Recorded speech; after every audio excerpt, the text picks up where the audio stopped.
Hi, good morning, friends. Once again, we are here to discuss the chapter Gravitation, class 9th Physics, chapter 10. हम gravitation के बारे में जानेंगे. हमने पिछले चैप्टर में, चैप्टर 8 में और चैप्टर 9 में पढ़ा था. हमने सीखा about the motion of object and the force as the cause of motion. किसी भी ऑब्जेक्ट का मोशन में कैसे आता है, वो जो फोर्स जो इसे किसी भी ऑब्जेक्ट को मोशन में लाता है, उस ऑब्जेक्ट के बारे में, उस फोर्स के बारे में पढ़ा. हमने ये भी पढ़ा कि a force is needed to change the speed और the direction of motion of an object. एक फोर्स की आवश्यकता होती है किसी भी ऑब्जेक्ट के स्पीड को चेंज करने के लिए या फिर उसके डायरेक्शन को मूव चेंज करने के लिए. और वो जो फोर्स लगता है वो अनबैलेंस्ड फोर्स लगना चाहिए. वो अनबैलेंस्ड फोर्स होता है जो लगता है. हमने कुछ ऑब्जर्वेशन लिया है, जैसे किसी भी पत्थर को अगर हम एक हाइट से छोड़ते हैं तो वो जमीन पे गिरता है. ऑलवेज ये हमने देखा है. साथ ही साथ हम ये जानते हैं कि जितने भी प्लैनेट्स हैं वो सारे सन के अराउंड मूव करते हैं और मून जो है हमारा अर्थ के अराउंड मूव करता है. तो न्यूटन ने इन सब चीजों को सोचने के बाद कहा कि कुछ तो भी फोर्स है, किसी फोर्स के तहत ही ये सारा वर्क हो रहा है. बिकॉज मोशन के लिए फोर्स की आवश्यकता होती है. चूंकि सारे प्लैनेट्स मूव कर रहे हैं सन के अराउंड और मून मूव करता है अर्थ के अराउंड, या फिर किसी पत्थर को फ्री छोड़ने पर एक हाइट से वो जमीन पे गिरता है, इसका मतलब है कोई ना कोई फोर्स इन पे अप्लाई हो रहा है. तो उन्होंने, आइजैक न्यूटन ने सोचा और उन्होंने एक निष्कर्ष निकाला कि सेम फोर्स जो है वो रिस्पॉन्सिबल है इन सारे कार्यों के लिए. और जो भी फोर्स रिस्पॉन्सिबल है इन कार्यों के लिए, that force is called the gravitational force. तो ग्रेविटेशनल फोर्स के द्वारा ही कोई भी पत्थर जमीन पे गिरता है एक हाइट से छोड़ने के बाद, या फिर मून जो है वो अर्थ के अराउंड मूव करता है, या सारे प्लैनेट्स सन के अराउंड मूव करते हैं. और ये जो भी फोर्स लग रहा होता है, that force is called the gravitational force. हम इस चैप्टर में लर्न करेंगे ग्रेविटेशन के बारे में, यूनिवर्सल लॉ ऑफ ग्रेविटेशन के बारे में. सबसे पहले ग्रेविटेशन देखते हैं. हम जानते हैं कि मून जो है हमारा अर्थ के अराउंड मूव कर रहा है. अब सपोज कोई पत्थर, अब अगर हम एक हाइट से जमीन पे छोड़ते हैं, गिराते हैं, तो वो सीधा जमीन पे गिरता है. अभी हमने देखा कि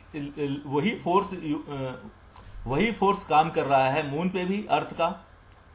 तो फोर्स ऑफ अट्रैक्शन या force applied by the earth जो कि पत्थर पे या फिर मून पे सेम लग रहा होगा.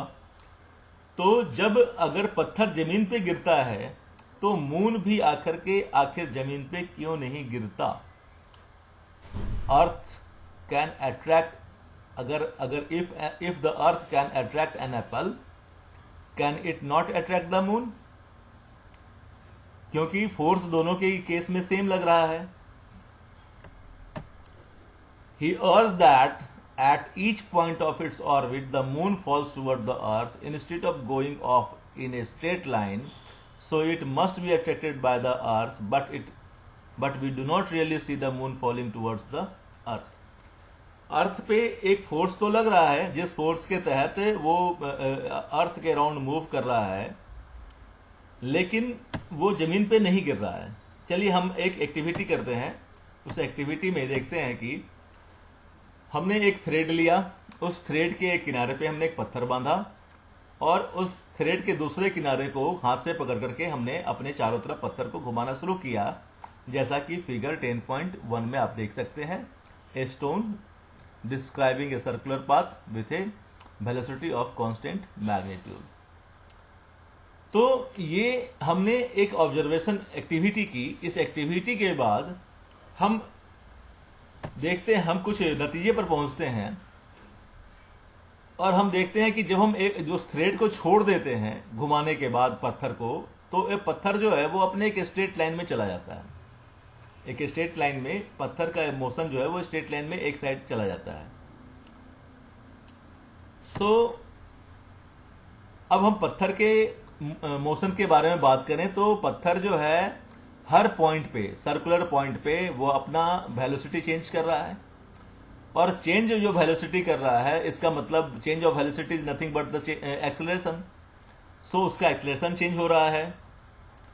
तो जो फोर्स लग रहा है हमारे हाथ से उस पत्थर पे थ्रू थ्रेड, जो भी फोर्स हमने उस पत्थर पे डाला हुआ है, जिस फोर्स के तहत उसका एक्सेलरेशन चेंज हो रहा है या उसकी वेलोसिटी चेंज हो रही है हर पॉइंट पे, सर्कुलर पाथ के हर पॉइंट पे, और जैसे ही हम अपने फोर्स को रिलीज करते हैं वो पत्थर एक स्ट्रेट लाइन में मूव कर जाता है।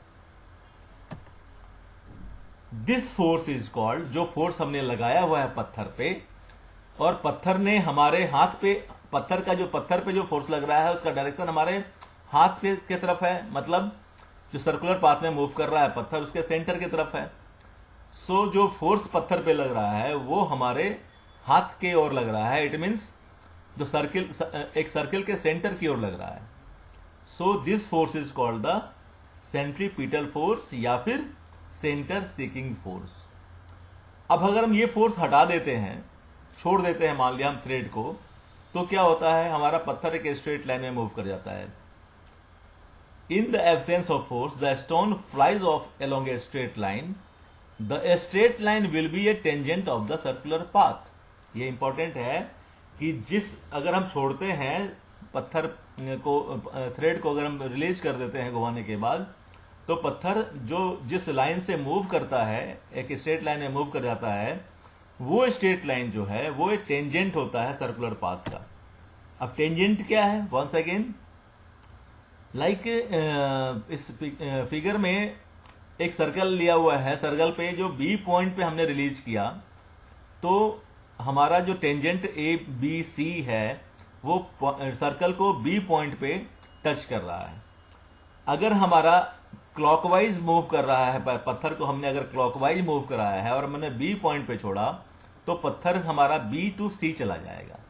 अगर हमने एंटी क्लॉकवाइज पत्थर को मूव कराया है और हमने बी पॉइंट पे पत्थर को छोड़ा है, तो हमारा पत्थर बी टू ए की ओर चला जाएगा। और जो पत्थर जो छोड़ने के बाद वो हमेशा एक टेंजेंट बना करके ही उस लाइन से मूव करता है। अब हम आगे बढ़ें ग्रेविटेशन पे, तो the motion of the moon around the earth is due to the centripetal force. हम कह सकते हैं सेंट्रीपिटल फोर्स से कि वो मून पे हमारा जो अर्थ के थ्रू जो फोर्स लग रहा है वो फोर्स सेंट्रीपिटल फोर्स है, जिसकी वजह से अर्थ से एक बराबर दूरी बनाते हुए मून अर्थ के अराउंड मूव करता है। जैसे ही वो सेंट्रीपिटल फोर्स खत्म होगा या अर्थ से लगना बंद हो जाएगा, मून एक स्ट्रेट लाइन में मूव कर जाएगा, जैसे कि पत्थर मूव कर गया था अपने सर्कुलर पाथ के टेंजेंट पे। तो the motion of the moon around the earth is due to the centripetal force.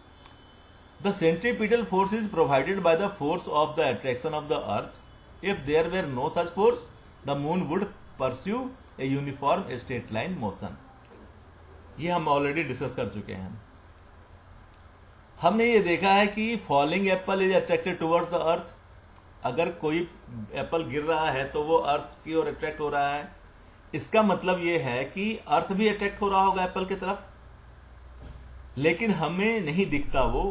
वो इसलिए नहीं महसूस कर पाते क्योंकि अर्थ का मास एप्पल के मास से बहुत बड़ा है। According to the third law of motion, the apple does attract the earth, but according to the second law of motion, for a given force, acceleration is inversely proportional to the mass of an object.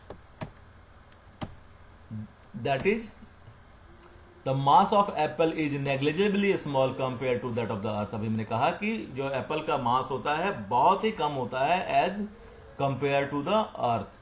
और acceleration third according to the second law of motion, for a given force, acceleration is inversely proportional to the mass of an object. F is equal to ma and a is equal to f divided by m. So acceleration is inversely proportional to the mass of an object. So the mass of an object is negligibly small compared to that of the earth. So we do not see the earth moving towards the apple. अब इसी argument को हम आगे बढ़ाते हैं, तो हम देखते हैं कि why earth does not move towards the earth. अगर मून पर अगर अर्थ का फोर्स लग रहा है तो, और अर्थ पे मून का लग रहा है, तो अर्थ मून की ओर क्यों नहीं मूव करता? In our solar system all the planet go around the sun. By arguing the same way we can say that there exist a force between the sun and the planets. हम देख रहे हैं कि जितने भी planets हैं वो सब सन के अराउंड मूव कर रहे हैं। इसका मतलब है कि सन और सारे प्लैनेट्स के बीच में भी एक फोर्स लग रहा होगा। तो यूनिवर्स में जितने भी प्लैनेट्स हैं सब आपस में एक दूसरे पे एक फोर्स लगा रहे हैं। मून ने फोर्स लगाया होगा अर्थ पे, अर्थ ने फोर्स लगाया मून पे, प्लैनेट्स ने अर्थ फोर्स लगाया सन पे, सन ने फोर्स लगाया प्लैनेट्स पे, और प्लैनेट्स के जो फोर्स है वो मून पे भी होगा और प्लैनेट्स के फोर्स जो है वो अर्थ पे भी होगा। इट मीन्स कि सारे के सारे एक दूसरे पे एक फोर्स अप्लाई कर रहे होते हैं, और चूंकि सारे के सारे एक दूसरे पे फोर्स अप्लाई कर रहे होते हैं, इसलिए हम कह सकते हैं कि from the above facts Newton concluded that not only does the earth attract an apple and the moon but all objects in the universe attract each other. इस यूनिवर्स के जितने भी ऑब्जेक्ट हैं वो सारे एक दूसरे को अट्रैक्ट करते हैं। And this force of attraction between object is called the gravitational force. अभी इससे पहले हमने ग्रेविटेशन के पढ़ा था लास्ट, अभी हमने ग्रेविटेशनल फोर्स को देखा कि ये ग्रेविटेशनल फोर्स है। तो कोई भी फोर्स जिससे कि जो फोर्स अप्लाई होता है दूसरे पे, that force is called the gravitational force. Now universal law of gravitation के बारे में हम अब देखते हैं। सपोज हमने दो ऑब्जेक्ट लिया हुआ है, एक ऑब्जेक्ट ए है और दूसरा ऑब्जेक्ट बी है, और दोनों के बीच में सेंटर वाइज डिस्टेंस जो है वो डी है। तो अभी हमने देखा every object in the universe attracts every other object with a force which is proportional to the product of their mass. जो फोर्स अप्लाई होता है, जो ग्रेविटेशनल फोर्स अप्लाई होता है, या कोई भी फोर्स जो एक ऑब्जेक्ट और दूसरे ऑब्जेक्ट के बीच जो भी फोर्स अप्लाई होता है, उस फोर्स को ग्रेविटेशनल फोर्स कहते हैं। And that is proportional to the product of their mass and inversely proportional to the square of the distance between them. ये एक डेफिनेशन है सिंपली कि जो भी फोर्स अप्लाई होता है दो ऑब्जेक्ट के बीच में, that is proportional to the product of their mass and inversely proportional to the square of the distance between them. ये इंपॉर्टेंट है, आप इसे याद रखें, इसी पे सारा फॉर्मूला है। सो द फोर्स अगर अप्लाई हो रहा है, सपोज हमने अभी देखा दो ऑब्जेक्ट लिया है, ऑब्जेक्ट ए और ऑब्जेक्ट बी। ऑब्जेक्ट ए का मास m है, कैपिटल M, और ऑब्जेक्ट बी का मास अगर स्मॉल m है, और दोनों के बीच में सेंटर वाइज डिस्टेंस जो है वो d है, तो F is directly proportional to the product of their masses. It means F is directly proportional to the capital M multiple by small m, and force will be the inversely proportional of the square of the distance. हमने इस जो definition है, definition के हिसाब से देखा, which is proportional to the product of their mass and inversely proportional to the square of the distance between them. So F is directly proportional to the product of their mass. It means the capital M multiplied by the small m, and inversely proportional to the square of their distance. It means the distance कितना था हमारा d है, तो inversely proportional means 1 by d square. अब हम इन दोनों को combine करते हैं तो हम लिख सकते हैं F is directly proportional to the M capital multiple by M small divided by D square. Now अब हम एक प्रोपोर्शनल कांस्टेंट डालते हैं G। तो अगर हम एक प्रोपोर्शनल कांस्टेंट G प्लेस करते हैं तो हम कह सकते हैं कि F equal to G multiple by the capital M multiple by the small m divided by the D square, where G is the constant of proportionality and it is called the universal gravitational constant. इस G की value जितनी भी होगी वो हमारा universal gravitational constant होता है। तो अगर हम G की वैल्यू निकालें तो G इजकल टू F, हमारा G इस साइड आएगा बराबर के और एफ हमारा वहां चला जाएगा दूसरे साइड बराबर के, तो हम लिख सकते हैं इस इक्वेशन को कि G equal to F D square divided by capital M into small M. This the value of G is the value of universal gravitational constant. F into D square equal to G M into M. Now ऐसा unit of G जो है वो हमारा जो भी unit है उसको हम अगर प्लेस करते हैं तो अभी हमने देखा कि हमारा यूनिट जो है G equal to F D square divided by M into M. तो एफ का होता है न्यूटन, डी स्क्वायर का ऐसा यूनिट हमारा हो गया मीटर स्क्वायर पर KG square. So the unit of G, ऐसा यूनिट ऑफ जी को हम लिख सकते हैं न्यूटन फोर्स मीटर स्क्वायर पर KG square. Metre square means D square, newton F D square divided by M into M means KG square, क्योंकि mass हमारा KG में आता है. तो हम यहां से भी फॉर्मूला डिराइव कर सकते हैं, that is N for force, G equal to N for force multiple by M square, it means the D square divided by the KG square means product of their masses. Sorry, the value of G की वैल्यू को जो है Henry Cavendish ने sensitive balance को use कर करके जी की वैल्यू निकाली, और वो जी की वैल्यू जो है वो है हमारा 6.673 multiple by 10 to the power -11 newton meter square पर केजी स्क्वायर. और ये यूनिवर्सल है, इसे कहीं भी यूनिवर्सल मत मीन्स कि कभी भी ये चेंज नहीं होता. So we know that there exist a force of attraction between the any two objects. Compute the value of this force between you and your friend sitting close by. Conclude how you do not experience the force. अब जो है इस जी की वैल्यू को put करने के बाद आप अपने दोस्त के बीच के जो फोर्स ऑफ अट्रैक्शन लग रहा होगा उसकी वैल्यू निकालें और ये भी बताएं कि आप क्यों नहीं महसूस कर रहे हैं अट्रैक्शन. ओके, अब हम आगे एक एग्जांपल लेते हैं. That example is 10.1. इस एग्जांपल में मास ऑफ अर्थ दिया हुआ है और मास ऑफ मून दिया हुआ है. अर्थ का मास और मून का मास दिया हुआ है और दोनों के बीच का जो सेंटर डिस्टेंस है वो भी दिया हुआ है, अर्थ और मून के बीच का सेंटर डिस्टेंस. हमें जी की वैल्यू जो gravitational constant, universal gravitational constant है, उसको 6.7 multiple by 10 to the power -11 ले करके हमें निकालना है कि कितना फोर्स लगा रहा है मून अर्थ पे या फिर अर्थ मून पे, या इन दोनों के बीच में क्या फोर्स लग रहा है.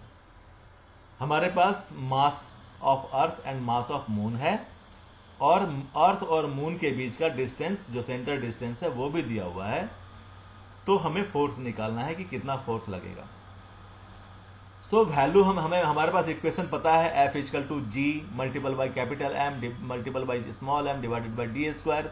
अगर हम कैपिटल एम मतलब अर्थ के मास को लेते हैं, स्मॉल एम लेते हैं मून के मास को, और डी स्क्वायर मीन्स जो सेंटर डिस्टेंस है दोनों के बीच में, अर्थ और मून के बीच में, अगर हम ये वैल्यू पुट करते हैं तो हमारा वैल्यू पुट करने के बाद इस इक्वेशन के बाद हमारा जो कैलकुलेशन आता है वो आता है 2.02 multiple by 10 to the power 20 n. इसका मतलब है कि अर्थ और मून के बीच में जो फोर्स लग रहा है वो फोर्स लग रहा है 2.02 multiple by 10 to the power 20 n का.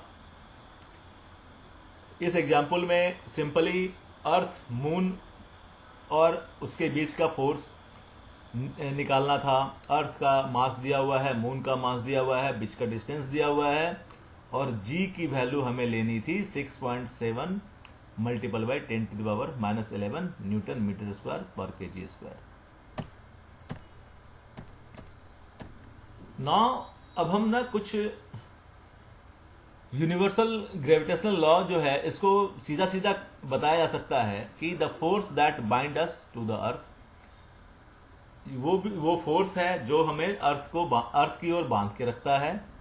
दूसरा, the motion of the moon around the अर्थ, जो ग्रेविटेशनल फोर्स है उसी के वजह से मून का जो है मोशन होता है वो अर्थ के अराउंड होता है। ग्रेविटेशनल फोर्स के चलते ही हमारा यूनिवर्सल लॉ ऑफ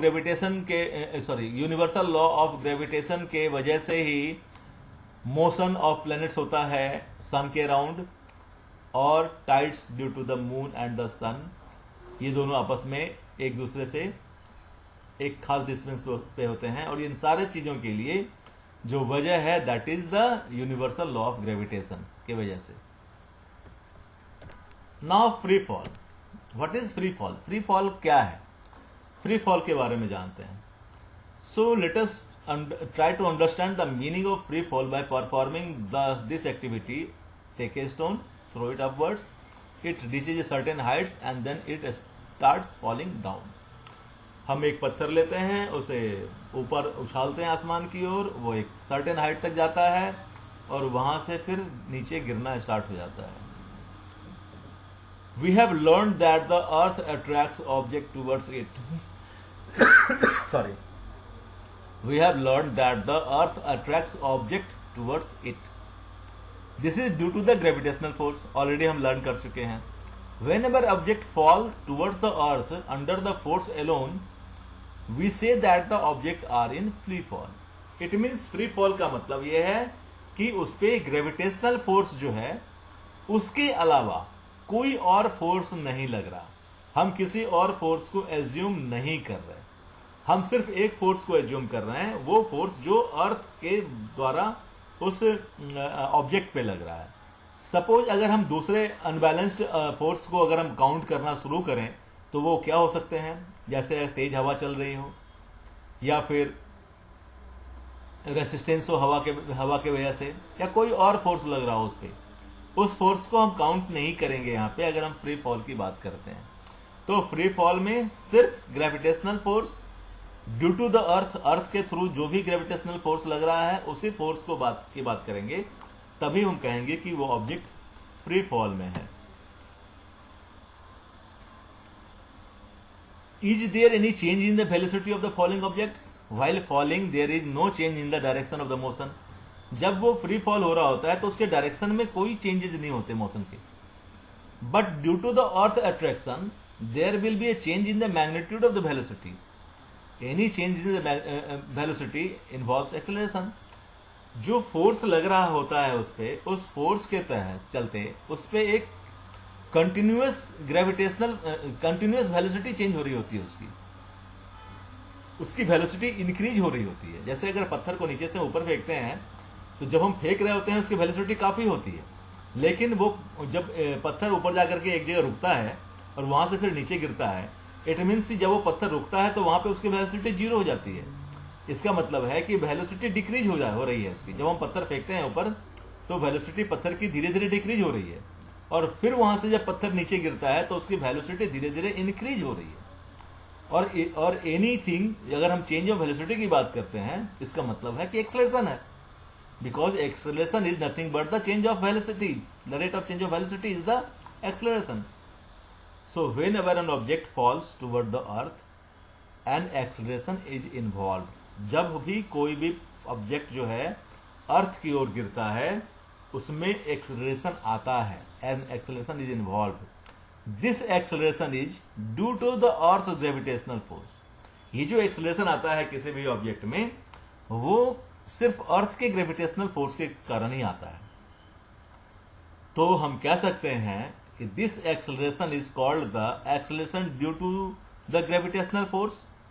ये जो एक्सेलरेशन आया पत्थर में वो सिर्फ ग्रेविटेशनल फोर्स के कारण आया अर्थ के, या फिर एक्सेलरेशन ड्यू टू ग्रेविटी।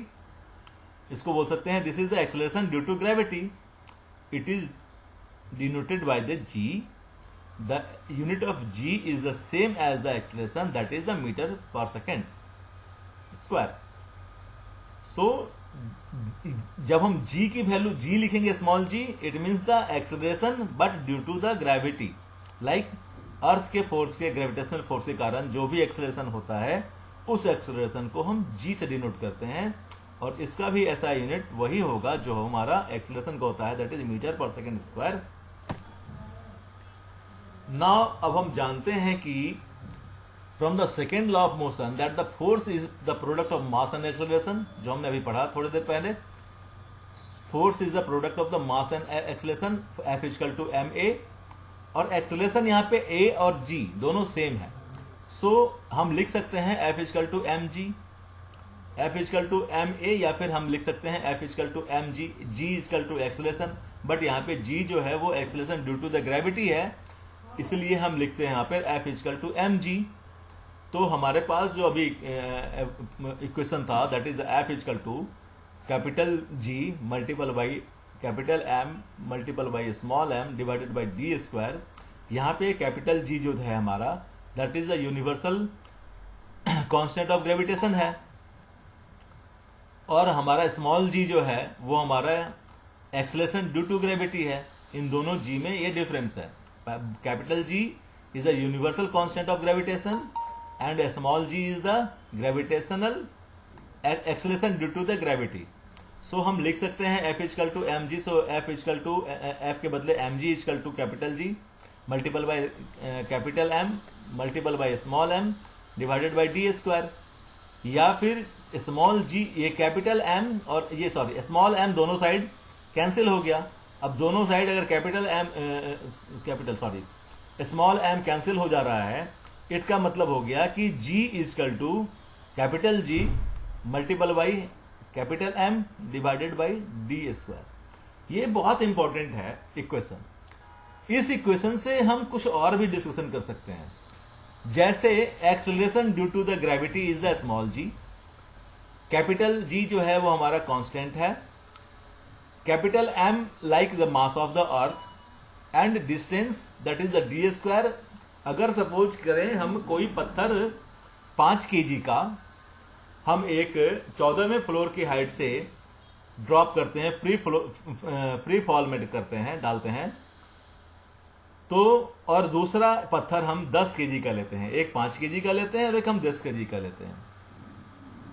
क्या 14वें फ्लोर से अगर हम उस पत्थर को ड्रॉप करते हैं तो दोनों पत्थर क्या सेम टाइम पे जमीन पे पहुंचेगा?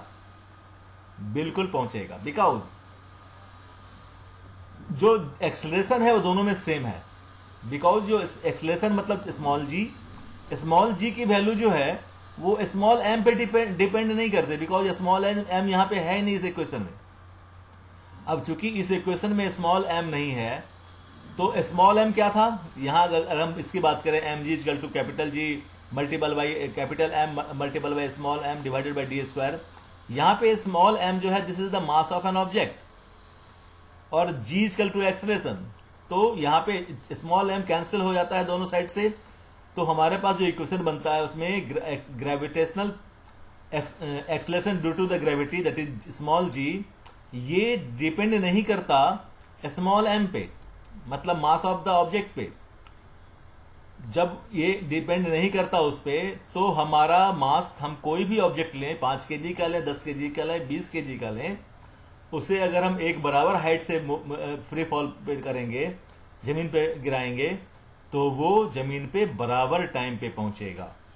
ये इक्वेशन से हमें ये क्लियर होता है कि किसी भी मास के ऑब्जेक्ट को अगर हम किसी सर्टेन हाइट से जमीन पे फ्री फॉल करें या गिराएं, तो वो बराबर समय पर पहुंचेगा। अब एक चीज और देखते हैं यहाँ पे, सपोज हमने एक पत्थर लिया, उसे वहां 10वें फ्लोर से मैंने मूव किया, जमीन पे फ्री फॉल किया, लाइक 10वें फ्लोर से गिराया।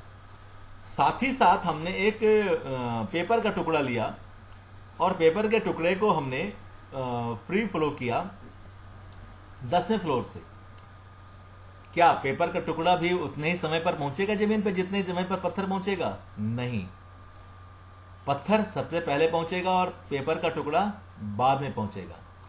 अब यहां पे कहते हैं कि हमने कहा कि हमारा मास कुछ भी हो, gravitational acceleration due to gravity same है, और चूंकि एक्सेलरेशन सेम है तो सेम टाइम पे जमीन पर पहुंचना चाहिए, बिल्कुल पहुंचना चाहिए। लेकिन हमने कहा था कि फ्री फॉल का मतलब कोई एक्सटर्नल फोर्स अप्लाई ना हो। अब जब हम कागज का टुकड़ा जमीन पे फ्री फॉल पे डालते हैं तो उस कागज के टुकड़े पे जो हमारा एयर का ड्यू टू एयर जो हमारा रेजिस्टेंस होता है वो अनबैलेंस फोर्स लगता है उस कागज के टुकड़े पे। अगर वो कागज के टुकड़े पर वो अनबैलेंस फोर्स ना लगे तो हमारा कागज का टुकड़ा भी सेम टाइम पे जमीन पे गिरेगा जितने टाइम पे पत्थर गिरता है। लेकिन चूंकि वो हमारा रेसिस्ट करता है एयर उसको जमीन पे आने से, इसकी वजह से हमारा कागज का टुकड़ा लेट गिरता है एज कंपेयर्ड हमारा पत्थर पे। सो अब हम कैलकुलेट करें जी की वैल्यू कितनी होती है। To calculate the value of G we should put the value of G, capital M and R in equation. हमें पता है यूनिवर्सल ग्रेविटेशनल कांस्टेंट जो है हमारा जी, कैपिटल जी जो है that is 6.7 multiple by 10 to the power -11 newton meter square पर KG square है। मास ऑफ द अर्थ दिया हुआ है, अभी कुछ दिन पहले मैंने एक एग्जांपल में देखा, मास ऑफ द अर्थ है that is 6 multiple by 10 to the power 24 KG. And radius of the earth कितना है, that is 6.4 multiple by 10 to the power 6 meter. अब हम इस वैल्यू को पुट करते हैं इस फॉर्मूले में, that is small G equal to capital G multiple by capital M divided by R square, जहां पे capital M equal to the mass of the earth and R square is equal the radius of the earth. Because object की distance को radius जो earth का है वो बहुत ज्यादा है, तो हम उसको जो अर्थ से जो ऑब्जेक्ट की दूरी है उसको हम नेग्लिजिबल कर देते हैं, बिकॉज उसके कंपेयर में हमारा कोई ज्यादा डिस्टेंस अर्थ के से ऑब्जेक्ट की नहीं होती। सो हम ऑब्जेक्ट के और अर्थ के बीच का डिस्टेंस भी हम उतना ही लेते हैं जितना हमारा अर्थ का रेडियस है। सो हम अगर वैल्यू को पुट करते हैं इस फॉर्मूले में तो हमें मालूम चलता है कि जी की वैल्यू जो होती है वो 9.8 मीटर पर सेकेंड स्क्वायर होती है, वो निकल के आती है। Thus the value of acceleration due to the gravity of the earth is G equal to 9.8 metre पर सेकेंड स्क्वायर।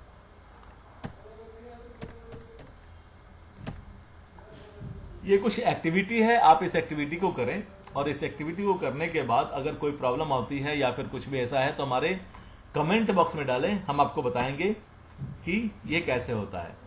यहां पे एक और भी चीज है, G is constant near the earth as the equation for the uniformly acceleration motion of the object become the valid with the acceleration A replaced by the G. हमारे पास जो मोशन के तीन इक्वेशन थे, that is v equal to U plus A T, S equal to U T plus half A T square और V square equal to U square plus 2as। ये जो हमारे पास इक्वेशंस थे मोशन के, यहाँ पे ए जो है वो एक्सेलरेशन है। हम यहाँ पे जी ए के बदले जी पुट कर सकते हैं और कह सकते हैं कि v equal to U plus A plus U plus G T, या S equal to G T sorry U T plus half G T square, या फिर V square equal to U square plus 2gs। हम ये इस फॉर्मूले को इस equation में ए के बदले हम जी की वैल्यू पुट कर सकते हैं आराम से। अगले चैप्टर में हम बताएंगे कुछ एग्जाम्पल्स ले लेते हैं। पहले एग्जाम्पल्स है, a car falls off a ledge and drop into the ground in 0.5 seconds. अगर हम जी की वैल्यू that is the small G gravitational acceleration due to the gravity, अगर हम 10 मीटर पर सेकेंड स्क्वायर लेते हैं तो what is the speed of striking the ground, car की क्या स्पीड होगी जब वो ग्राउंड पे स्ट्राइक करेगा, इसकी एवरेज स्पीड कितनी है वो निकालनी है, और साथ ही साथ कितनी हाइट है लेज की ग्राउंड से वो निकालनी है। सबसे पहले कोई भी एग्जाम्पल को सॉल्व करने से पहले हम ये देखते हैं कि क्या क्या चीज दिया हुआ है। तो हम देखते हैं एग्जाम्पल 10.2 में कि टाइम दिया हुआ है t equal to half second और g की वैल्यू दे रखी है उसने 10 मीटर पर सेकेंड स्क्वायर। अब ये कार जो है वो लेज से फॉल करता है ग्राउंड पे, इसका मतलब वो कार जो है वो रेस्ट में था मतलब initial velocity u equal to 0 metre पर सेकेंड, और हमें निकालना है what is its speed on striking the ground. जब ग्राउंड पे पहुंचती है कार तो उसकी स्पीड कितनी होगी, इसका मतलब है मुझे v की वैल्यू निकालनी है। और हमें पता है कि v equal to U plus A T और u इजकल टू 0। इसका मतलब है कि v equal to A T और a equal to, that is हमारा दिया हुआ है 10 मीटर पर second, that is the value of g। So v equal to 10 metre पर second square multiple by 0.5 seconds equal to 5 metre पर second. तो हमारा जो v, जब v मीन्स फाइनल वेलोसिटी, मतलब कार जब जमीन पर टकराया अर्थ से, तो उसकी उस समय स्पीड थी 5 मीटर पर सेकेंड। अब हमें एवरेज स्पीड निकालनी है। एवरेज स्पीड निकालने के लिए initial speed divided by initial speed plus final speed divided by 2। Simple, initial speed हमारा 0 है, फाइनल स्पीड हमारा 5 मीटर पर सेकेंड है, divided by 2 equal to 2.5 metre पर सेकेंड। ये हमारा एवरेज स्पीड हो गया। अब डिस्टेंस ट्रेवल करने के लिए हमने फॉर्मूला यूज किया है s equal to u t plus half A T square. यहाँ पे u हमारा 0 है, तो हमारा यूटी माइनस हो गया, s equal to half A T square हो गया। Half multiple by a is nothing but the g, और g कितना है हमारा 10 मीटर पर सेकेंड, और t कितना है 0.5 सेकेंड। तो हम वैल्यू पुट करने के बाद हम कह सकते हैं कि हमारा डिस्टेंस कितना था 1.25 metre. Thus, its speed on striking the ground is 5 metre पर सेकेंड। द एवरेज स्पीड जो है 2.5 मीटर पर सेकेंड, और हाइट जो हो गया हमारा 1.25 मीटर। एक और हम एग्जाम्पल ले लेते हैं, example 10.3। An object is thrown vertically upwards and rise to a height of 10 metre. Sorry, calculate the velocity with which the object was thrown upwards, and दूसरा the time taken by the object to reach the highest point। Question को समझें फिर से। एक object को लिया और उसको उछाल दिया गया ऊपर आसमान में, और वो आसमान में एक 10 मीटर के हाइट पे पहुंचने के बाद जब पहुंचता है तो उस समय हमें उसकी वेलोसिटी निकालनी है कि किस वेलोसिटी से ऑब्जेक्ट को फेंका गया था।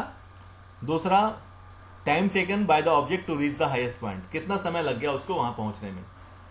डिस्टेंस ट्रेवल कितना लिखा हुआ है, हम सिंपली जब भी हम कोई क्वेश्चन सॉल्व करते हैं तो सबसे पहले देखते हैं गिवन, क्या क्या क्वेश्चन में गिवन दिया हुआ है कि। तो हमने देखा कि डिस्टेंस हमारा दिया हुआ है, that is s equal to 10 metre. Final velocity भी, मतलब एक खास ऊंचाई पर पहुंचता है, उसका मतलब वहां पे रेस्ट हो जाता है, उससे ऊपर वो नहीं जाता। इसका मतलब है कि v इक्वल टू 0 मीटर पर सेकेंड। अब एक्सेलरेशन ड्यू टू ग्रेविटी 9.8 मुझे पता है, ये आइडेंटिकल है, इसमें कोई भी चेंजेस नहीं हो सकता। लेकिन यहाँ पे एक चीज देखनी है कि acceleration due to gravity g की जो वैल्यू होती है वो ऊपर से नीचे की ओर होती है। जब कोई वस्तु, कोई भी ऑब्जेक्ट एक फ्री फ्लो में ऊपर से नीचे की ओर गिरता है तब वो उसे 9.8 बोलते हैं। लेकिन यहाँ पे एक्सेलरेशन की जो है नीचे से ऊपर की ओर जा रही है। इसका मतलब है कि g की वैल्यू हो गई यहाँ पे माइनस में, तो माइनस 9.8 मीटर पर सेकेंड स्क्वायर लेंगे, बिकॉज यहाँ पे अपवर्ड मोशन है। अगर वो डाउनवर्ड मोशन होता तो हमारा g की वैल्यू प्लस में आती, और ऑलवेज हम कहीं भी अगर डाउनवर्ड मोशन होगा तो हम g की वैल्यू को प्लस में लेंगे, और कहीं भी अगर अपवर्ड मोशन होगा तो हम g की वैल्यू को माइनस में लेंगे। तो हमारा acceleration of the object a या फिर g की वैल्यू कितनी है, दैट इज माइनस 9.8 मीटर पर सेकेंड स्क्वायर। अब हमें निकालना है वेलोसिटी, इनिशियल वेलोसिटी, किस वेलोसिटी से उसको फेंका गया था। तो initial velocity equal to v square equal to u square plus 2as। हमारे पास s पता है 10 मीटर, a हमें पता है 9.8 माइनस 9.8 मीटर पर सेकेंड स्क्वायर। हमारा v हमें पता है 0, हमें u निकालना है। तो हम इस फॉर्मूला से u की वैल्यू, बाकी वैल्यू पुट करेंगे तो minus u square equal to हो गया -2 multiple by 9.8 multiple by 10 metre पर second square. So u equal to √96, so u equal to 14 metre पर second square. So it means कि जो इनिशियल वेलोसिटी थी वो 14 मीटर पर सेकेंड थी, और इनिशियल वेलोसिटी 14 मीटर पर सेकेंड होने की वजह से वो 10 मीटर तक हाइट पे गया। दूसरा निकालना था मुझे time taken. Time taken means t। तो हमारे पास already initial velocity, final velocity, acceleration है, तो हम फॉर्मूला यूज करेंगे v equal to u plus A t. तो हम सारे वैल्यू को पुट करने के बाद देखेंगे t इक्वल टू 1.46 सेकेंड निकलता है। तो जब हम सारे वैल्यू को पुट करते हैं इस इक्वेशन में, that is v equal to u plus A t, हम टी की वैल्यू मेजर कर लेते हैं, दैट इज 1.43 सेकेंड्स। आगे की वीडियो में हम पढ़ेंगे मास और वेट किसे कहते हैं, मास और वेट में क्या डिफरेंस है इसके आगे। आप हमारे वीडियो को देखते रहिए, सब्सक्राइब कीजिए आगे जानने के लिए। Thank you.